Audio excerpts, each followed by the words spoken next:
아가야, 한 방울 두 방울 인고의 시간으로 한 쪽박 두 쪽박 애간장 태워 기다림으로 채운 작은 독, 단 한 번에 바닥나도 아까움 없는 사랑. 부모는 모두 그러하더라. 책 읽는 다락방의 제이입니다. 사랑하는 가족과의 헤어짐은 언제 겪어도 겪게 될 늘 있는 일입니다. 하지만 늘 곁에서 함께한 나의 가족이 시한부 선고를 받고 세상과 이별을 하기까지 겪게 되는 고통과 슬픔은 흔하다는 이유로 결코 가벼워지지가 않습니다. 오늘 소개해드릴 책은 늘 곁에 있어주던 사람에게란 책입니다. 조부의 연좌제 문제로 대물림된 가난, 월남전 참전 이후 고엽제 후유증으로 한평생 아픈 몸을 이끌고 가족만을 위해 살아온 아버지, 그리고 급기야 사기까지 당해 가세가 기울 대로 기울었을 때 고 박병순 씨는 혈액암 판정을 받게 되었습니다. 그의 아들이자 이 책의 저자인 박탄호 씨는 이때 취업에 여러 차례 실패를 겪다 일본 문부 과학성 장학생 자격으로 대학원에 진학할 기회를 얻게 되었고 어쩔 수 없이 아픈 아버지와 어머니를 두고 일본으로 떠났죠. 박탄호 씨는 학비와 생활비를 지원받고 안정된 유학생활을 하지만 아버지를 향한 죄책감과 미안함에 늘 시달렸고 그럴 때마다 아버지를 생각하며 훗날 아버지에게 보여주고자 글을 써놓았습니다. 결국 시한부 선고일로부터 7년 만에 아들의 얼굴을 보지 못한 채로 아버지는 돌아가시고 박탄호 씨는 안방 장롱 깊숙한 곳에서 아들이 그리울 때마다 적어놓은 아버지의 수첩 10수권을 발견하게 되었습니다. 이 책은 정작 아버지가 살아있을 때는 아버지에게 보여주지 못했던 글, 아들이 생각날 때마다 간이영수증 뒤편에 적어놓은 아버지의 메모들, 그리고 작가의 이야기가 담겨 있는데요. 사람이 살아가는 힘의 원천이 무엇인지, 가족의 사랑의 가치란 무엇인지 새삼 생각하게 하는 책입니다. 그럼 아버지 병의 진행 과정 순으로 전개되는 글들 가운데 여러분과 나누고 싶은 글들을 부분 발췌하여 소개해드리겠습니다.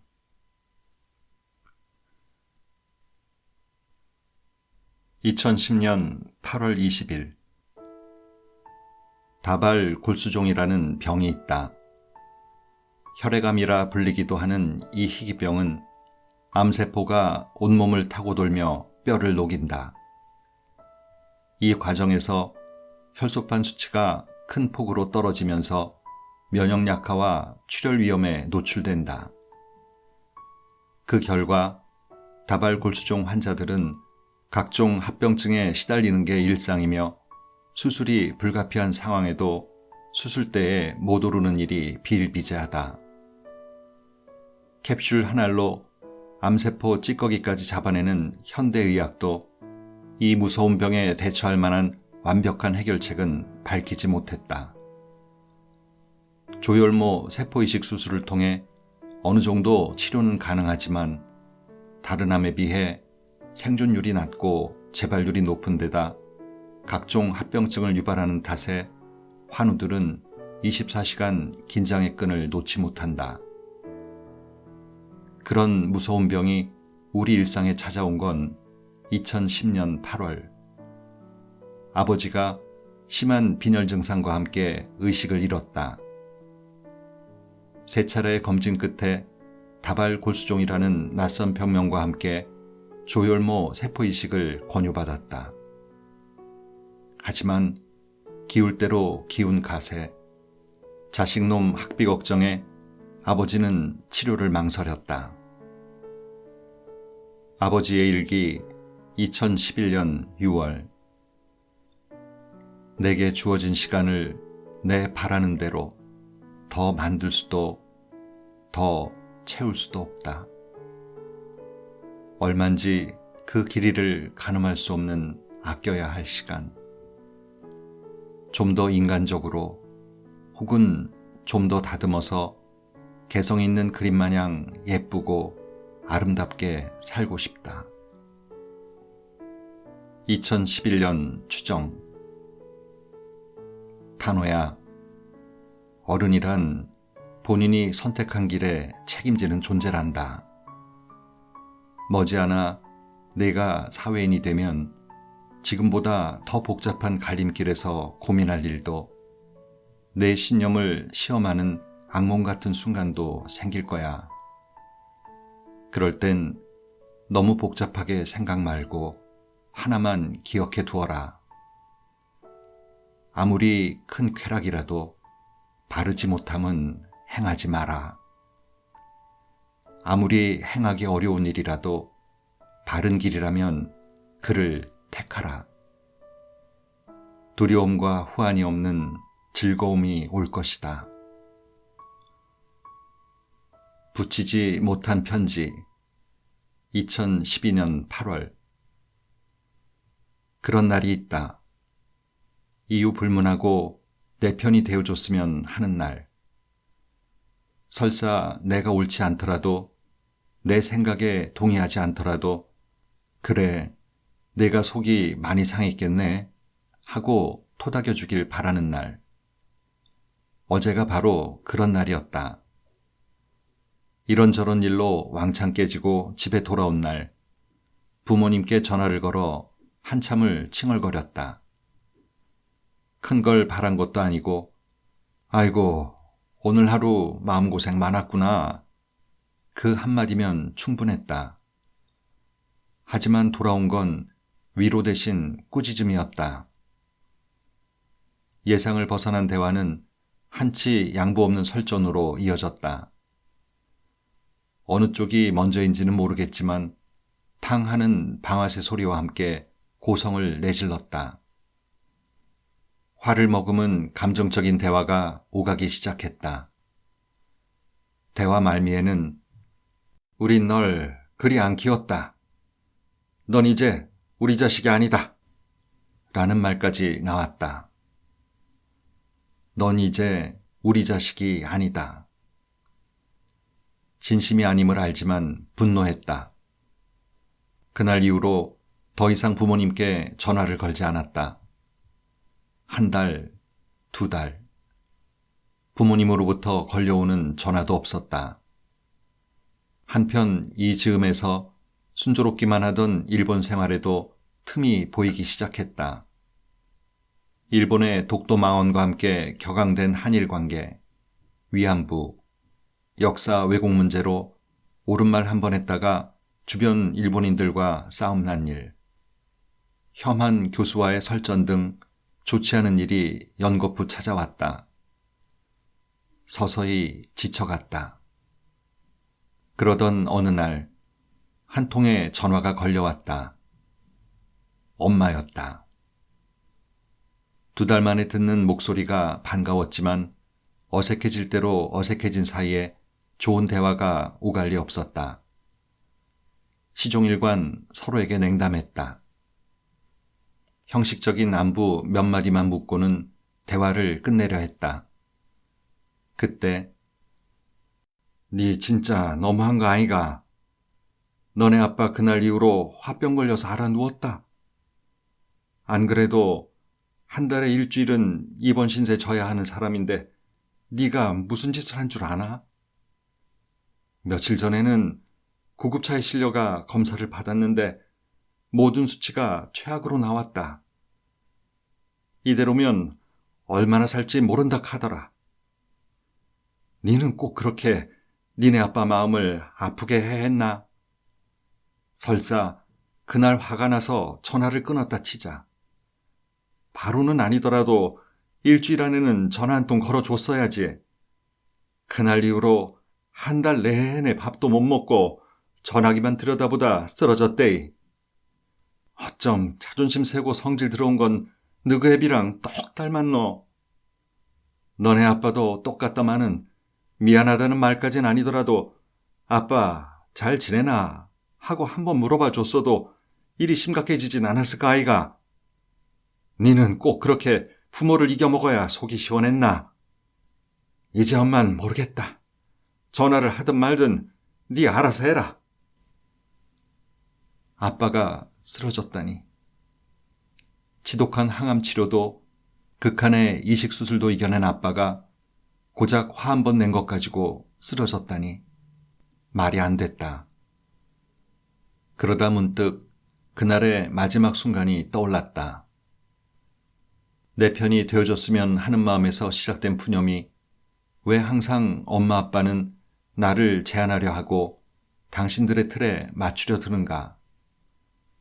빚과 가난, 도전하기도 전에 돈이 없어 포기하는 걸 알려준 거 말고 내게 해준 게 뭐가 있나 등 악을 품은 말로 그들 가슴에 비수를 던진 그 순간을. 입장 바꿔 생각해보니 넌 이제 우리 자식이 아니다라는 말이 나오는 게 당연지사였다.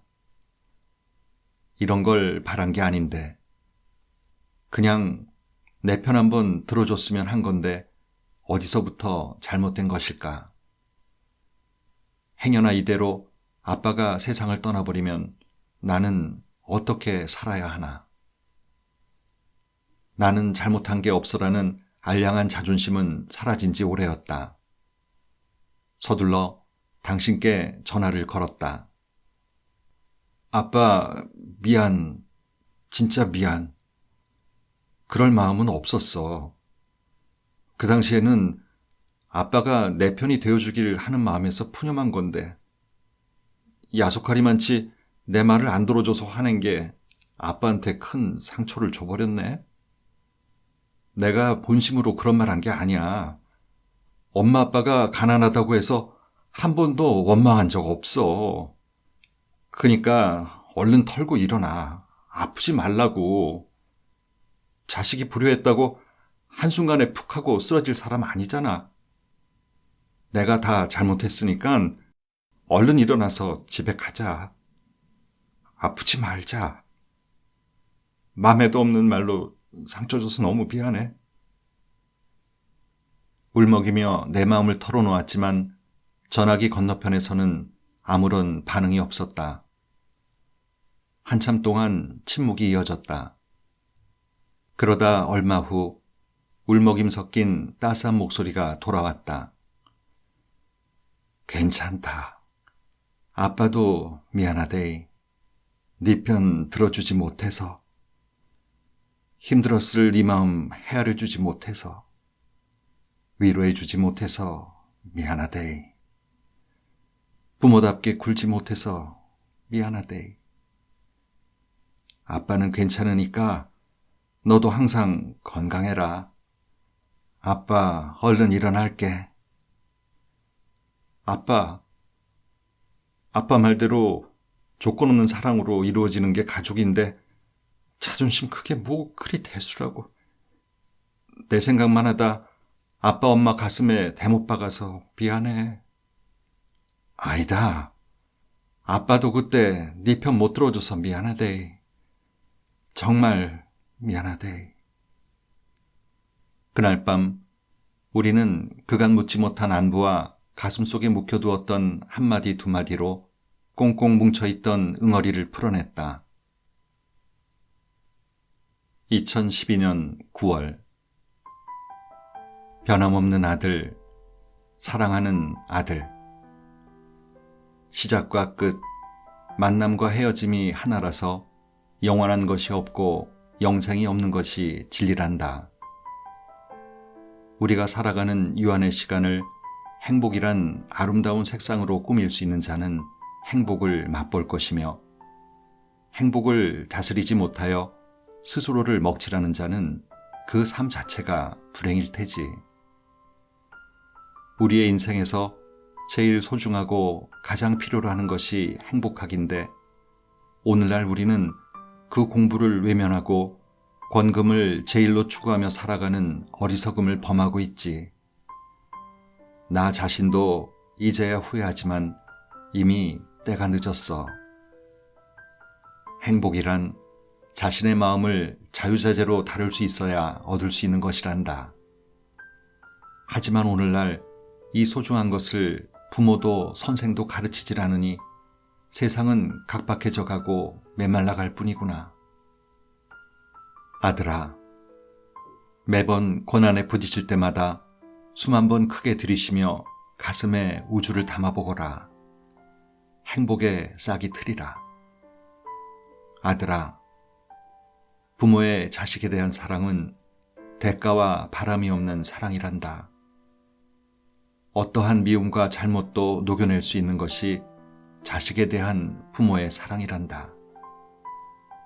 타국에서 항상 언행과 행동에 조심하고 건강관리에 유의하길 바라며 이만 줄인다. 매일 즐거운 날 되길 바라마. 2015년 8월 24일. 아빠는 꿈이 뭐야라 물으면 네가 행복하게 잘 사는 것이라 대답했지 한 번도 원하는 답을 들려주지 않았다. 할아버지의 억울한 죽음과 함께 찾아온 지독한 가난, 목숨을 내던진 베트남 전쟁, 그 후로도 바싹 달라붙은 힘든 일상 속에서 그를 지탱해줬던 꿈말이다. 아니, 어쩜 사는 게 너무 힘들었던 나머지 잊어버린 것일지도 모르겠다. 그도 그럴 것이 군복무를 마친 아버지에게 남은 건 할머니의 죽음으로 말미암은 가장으로서의 무게감과 연좌제라는 서슬퍼런 족쇄였다. 군 제대 후 아버지가 무슨 일을 하며 살았는지 세세히 물어보질 않아 자세한 내막은 모른다. 그러나 월남전 후유증으로 40년 넘게 고생하면서도 악바리같이 버틴 건 틀림없는 사실이었다. 매일 밤 아야 하는 비명소리를 지르며 고통스러워하는 모습을 지켜본 어머니는 너희 아빠가 젊었을 때부터 고생을 많이 했다.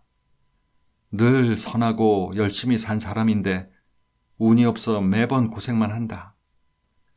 그러니 네가 잘 돼서 아버지 한 좀 풀어주거라. 라는 말을 반복했다. 그러나 정작 당신은 훌륭한 사람이 안 돼도 좋으니 부디 행복하게 살라며 돈 좀 못 벌어도 좋으니 너 하고 싶은 일 하며 살라고 나를 다독였다.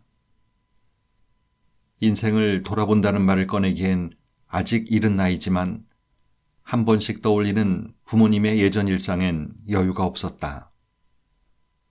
두 분이 외식을 하거나 여행을 간 적이 없었고 남들 다 가는 동창회도 못 나갔다. 그만큼 두 분 다 쪼들리는 삶을 살았다.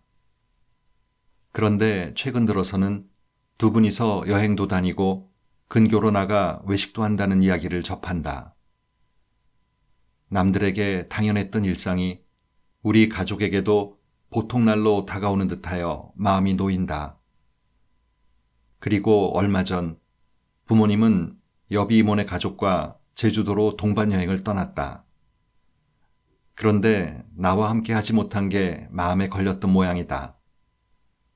아침부터 너만 두고 가서 미안해라는 메시지와 사진을 보낸 후 전화를 걸어왔다. 통화 내내 미안하단 말만 반복했다. 능력 있는 부모가 못 돼줘서, 좋은 세상 구경시켜주질 못해서, 쪼들리는 살림에 도전보다 포기하는 법을 먼저 알려줘서 너무 미안하단다.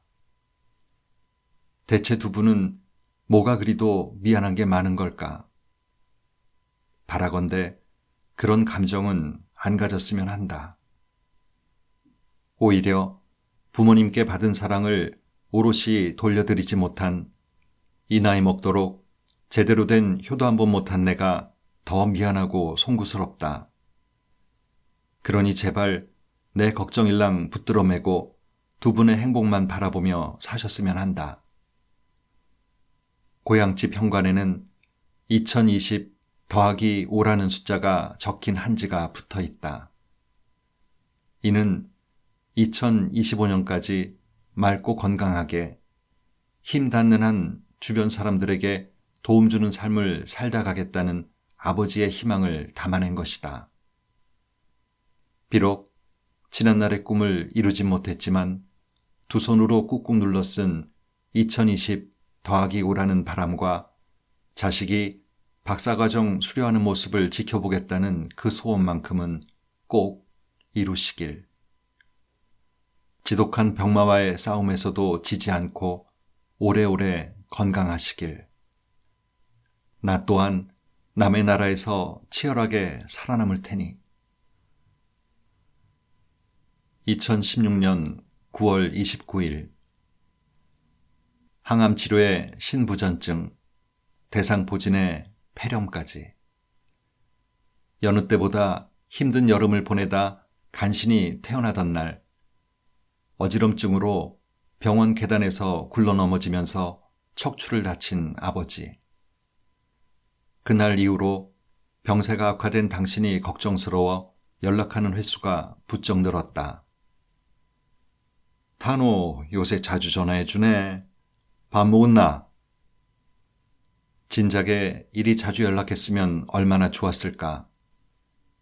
이틀에 한 번, 선심 쓰듯 거는 전화에도 기뻐해주는 아버지 반응에 미안함이 절로 커졌다. 그때 단호야, 니는 인생에 있어 가장 이루고 싶은 게 뭐고? 꼭 추구하고 싶은 게 있나? 글 잘 쓰는 사람? 베스트셀러가 되면 정말 좋을 것 같은데 내 책이 잘 팔리면 아버지도 좋겠지? 평소에도 자주 나눴던 이야기라 이날도 여느 때와 다름없는 답을 내놨다. 내 말이 끝나자 그는 거친 호흡을 다듬은 후 입을 열었다. 단호야, 내가 얼마 전까지만 해도 어르신들끼리 잘 때 열반하라는 덕담을 주고받는 게 이해는커녕 실감도 안 났는데 이번에 크게 앓고 나니 죽음이라는 게 얼마나 무서운 건지 와닿더라. 너무 공포스럽더라. 그래서 탄호야, 내가 니한테 하고픈 말은 물질적으로 큰 부를 쌓고 명예를 얻는 것도 좋지만 인생은 짧아서 그런 것들만 이루려고 하면 정작 일상 속 작은 행복을 놓치고 만대. 그런데 인간이라는 게 참으로 어리석어서 그 당시에 모르다가 아프고 나서 혹은 죽음의 문턱에 이르러서야 진짜 행복을 깨닫고 슬퍼하더라. 탄호야, 행복이란 건 멀지 않은 곳에 있대. 재물을 탐하고 남을 짓밟고 올라서기보다는 항상 주변을 살피고 내 사람들을 챙길 줄 아는 성인이 됐으면 좋겠다. 학문에 심취하는 것도 좋고 책을 많이 읽는 것도 좋지만 그보다 더 좋은 스승이 일상이다. 일상이 배움이고 배움이 일상이니 많은 사람들과 소통하고 넓은 눈으로 세상을 바라봐라. 무슨 말인지 알겠지? 아빠는 이제 쉴 테니 엄마랑 통화해라. 너네 엄마가 내 때문에 고생이 많다. 그러니까 엄마한테 화내지 말고 잘하고. 그리고 이틀 후 마음의 준비를 해야 할 것 같다는 전화를 받았다. 죽음이 얼마나 무서운 것인지를 알았기에 이제는 정말 벅차다는 아버지를 위해 지금 당장 내가 할 수 있는 일이 있을까 하는 생각과 함께 곧장 한국행 비행기에 올랐다. 2017년 1월 15일 지난 밤하늘에는 보름달이 떴다. 예전부터 엄마는 보름달이 뜰 때마다 마당에 나가 소원을 빌었는데 그런 그녀의 뒷모습을 볼 때마다 매사 시큰둥했던 기억이 있다. 빌어서 이루어질 리가 있나. 다발 골수종 진단 이후 2년 버티기도 힘들 거라는 의사 선생님 말이 무색하게 7년째 투병 중인 우리 아버지. 그런데 그는 지금 이 상황이 투병이 아니라고 한다. 온몸을 타고 도는 암세포는 싸워서 이길 수 있는 게 아닌 어르고 달래 신중히 다스려야 할 놈이니 투보다는 치가 맞지 않느냐고 한다. 듣고 보니 일리 있는 말이다. 그리고 얼마 전 아버지는 또 한 번 병을 다스리기 위해 병원에 장기 입원했다. 그런데 이번에는 항암약이 독했는지 열흘 넘게 밥 한 숟갈 못 삼켰다. 그 사이 체중이 6kg이나 줄며 앙상한 뼈만 남았다. 53kg. 그런데도 그는 난 괜찮으니 네가 더 힘내라는 말로 독려하기에 바쁘다. 당신도 괴롭고 힘들면서 내 생각까지 해줄 여유가 어딨다고. 늘 착한 역할은 당신 몫이다. 그날 밤 엄마로부터 몇 장의 사진을 메시지로 받았다. 간이 계산서 편지다. 어릴 적부터 아버지는 가게에서 내 생각이 날 때마다 계산서 뒤편에다 한 장, 두 장 편지를 써주셨는데 그걸 찾은 모양이다. 거기에 격려도 더했다. 엄마가 말하길 예나 지금이나 날 사랑하고 그리워하는 마음은 변함없으니 마음 편히 갖고 최선을 다하란다. 늘 너를 위해 기도하고 있으니 어떤 선택을 하든 지금보다 행복해질 거란다. 편지를 읽은 후 옷을 챙겨 입고 바깥에 나가 보름달을 찾았다. 그리고는 달을 향해 빌었다. 제 마음속 깊은 곳에 자리 잡은 어두운 마음을 환히 비추어 주세요. 30년간 조건 없는 헌신적인 사랑으로 저를 지지해 준 우리 엄마, 아빠. 그러니까 저의 보름달이 오래오래 행복하고 건강하게 지낼 수 있도록 도와주세요. 제 마음속 깊이 자리 잡은 어두운 마음까지 환히 비춰주세요. 빛을 주세요. 이젠 제가 그들의 보름달이 되고 싶어요. 장례식 2017년 2월 21일. 오열하는 것 말고는 아무것도 할 수 없는 길고 고통스러운 밤이었다. 자식과 인사도 못 나눈 채 돌아올 수 없는 길을 나선 당신 또한 얼마나 괴로우셨을까. 떠나는 그 길이 얼마나 힘들었을까. 새벽 4시 30분. 옷가지 몇 벌 챙겨 집을 나섰다. 택시도 버스도 없는 빈 거리에 짙은 눈물을 뿌렸다. 그 어느 때보다 길었던 한국 가는 길. 히로시마에서 출발해 후쿠오카, 대구를 거쳐 도착한 마산역에는 항상 마중 나오던 아버지 대신 다운이 누나가 나와 있었다. 포옹으로 인사를 대신한 채 서로의 손을 붙잡고 장례식장까지 이동했다. 아라는 단어만 나와도 눈물이 쏟아질 것 같아 입술을 깨물었다. 연불이 울려 퍼지는 장례식장엔 일가 친지분들이 와 계셨다. 상주가 올 때까지 입관을 못하니 모두들 목이 빠지게 기다린 모양이다. 인사드릴 틈도 없이 옷만 갈아입고 입관실로 내려갔다. 차가운 침상 위에 잠들어 있는 아버지 얼굴은 며칠 전 꿈에서 본 그대로 평온해 보였다. 임종을 지키지 못한 사정도 있고 해서 염습 시작 전 잠시 곁에서 이야기 나눌 시간을 얻었다. 아빠, 마지막 가시는 길 함께 못해서 손 못 잡아줘서 너무 미안해. 아빠, 내가 옆에 없는데 슬퍼서 어떻게 떠났어? 한 번만 눈 좀 뜨고 대답해 주라. 평소처럼 단어 왔나, 밥은 먹었나 하고 물으면서 내 손 한번 꼭 잡아주라. 뜨거운 오열과 함께 차가워진 아버지 얼굴을 어루만졌다. 사망 후 24시간은 귀가 열려 있다는 말에 몇 번이고 사랑한다는 말을 되뇌었다.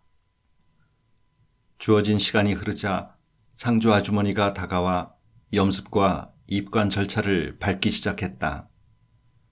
그때 뇌를 번뜩인 생각에 한 번 더 양해를 구한 후 5분의 시간을 얻었다. 단호야, 혹시 아빠가 세상을 떠나거든 울지 말고 해병대 군가랑 내가 자주 듣던 트로트 음악 틀어놓고 반갑게 문상객을 맞이해주라.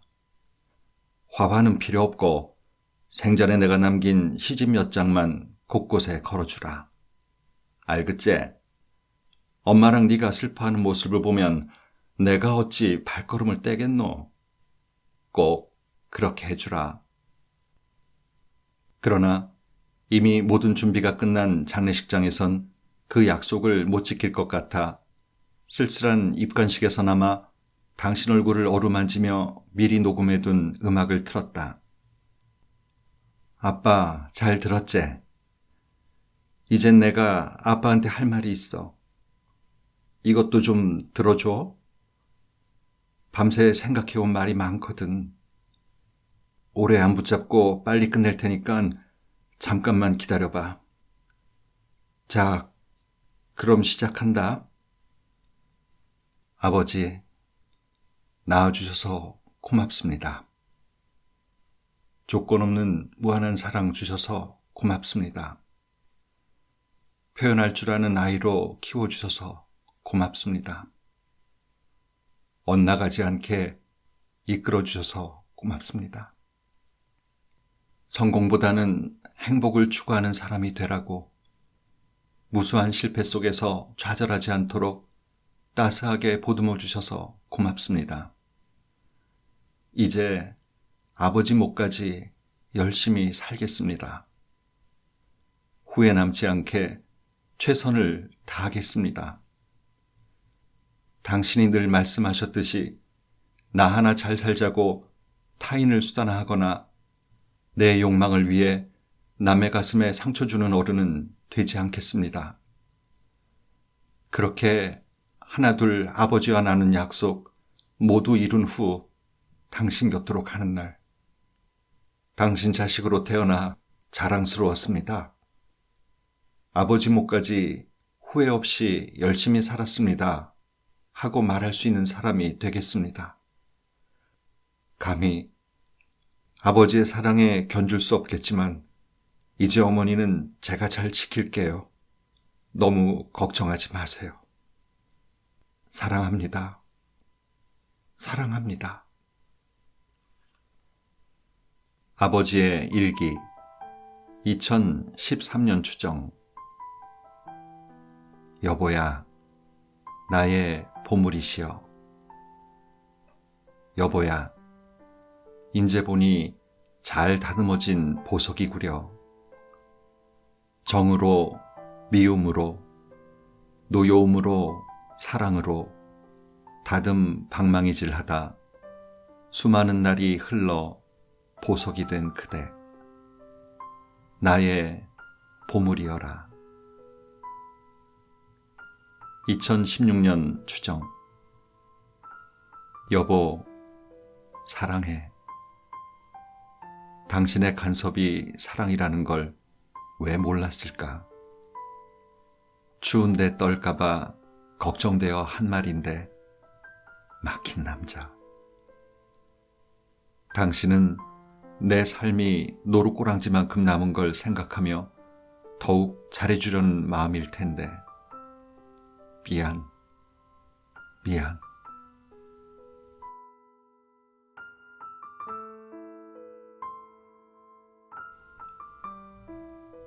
자식이 부모에게 말해줄 수 있는, 그리고 부모가 자식에게 할 수 있는 최고의 찬사는 무엇일까요?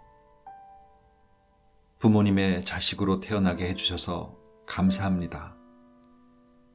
우리가 한 일 중에 제일 잘한 건 널 낳은 거야가 아닐까요? 서로 얼굴을 보며 살아가는 어느 지점에서 부모 자식 간에 이런 말들을 서로 전할 수 있도록 노력하며 살았으면 좋겠습니다. 행복한 추석 연휴 보내시길 바랍니다. 감사합니다.